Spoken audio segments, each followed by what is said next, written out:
الرجيم. بسم الله الرحمن الرحيم، والحمد لله رب العالمين، والصلاة والسلام على النبي الأمين وعلى آله وصحبه أجمعين. وأيضا من الآداب المنسية أو التي يجهلها كثير من أبناء المسلمين أن يعني عندما تذهب إلى المسجد أو إلى السوق أو إلى أي مكان، يعني أنت كبير في السن تنتظر الصغير أن يسلم عليك، وهذه من السنة، وهي من إجلال الكبير في الإسلام، فالإسلام يجل الكبير في السن. فأنتظر أحيانا أن وأنا ذاهب إلى المسجد أو إلى أي مكان أن يسلم علي الصغير، لأنه يعني طرح السلام سنة، والرد عليه واجب وفرض على من سمع طرح السلام. فأنتظر أن يسلم علي الصغير حتى أرد عليه السلام، فلا يسلم، لأنه لم يتعلم ولم يتربى في بيته أو من أبيه أو من مدرسته، والأصل أن المدارس هي التي تعلم هذه الأمور، لأنها آداب إسلامية يفتقدها كثير من أبناء المسلمين. فذلك يقول النبي صلى الله عليه وسلم: يسلم الصغير على الكبير، والمار على القاعد، والقليل على الكثير. وهذا الحديث صحيح البخاري، رواه أبو هريرة رضي الله عنه.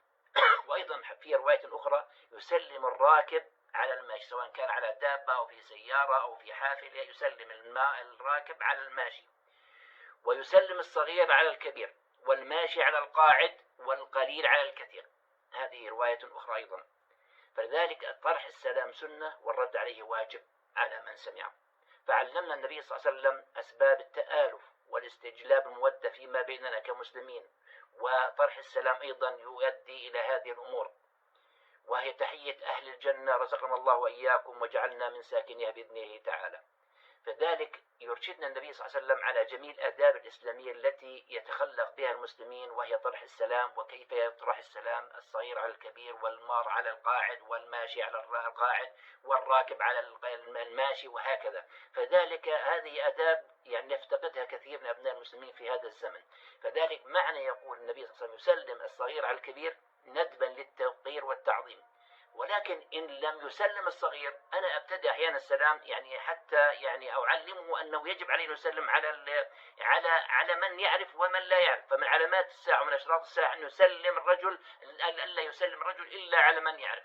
وهذا نعيش في هذا الزمن، يعني من أشراط الساعة أن لا يسلم إلا على من يعرف.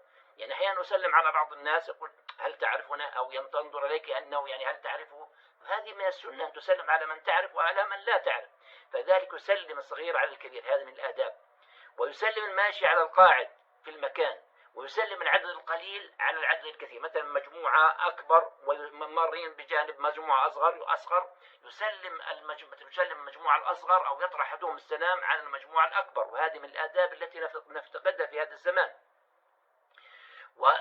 وكيفية الرد يعني كما قلنا أن طرح السلام سنة، والرد عليه واجب وفرض. فلذلك إذا رد أحدهم أجزأ ذلك، أكفى يعني فرض كفاية، يجزع عن الجميع. وإن لم يرد أحد منهم أثموا جميعا، لأنه فرض كفاية إذا قام به أحدهم أجزأ عن الجميع بإذن الله تعالى.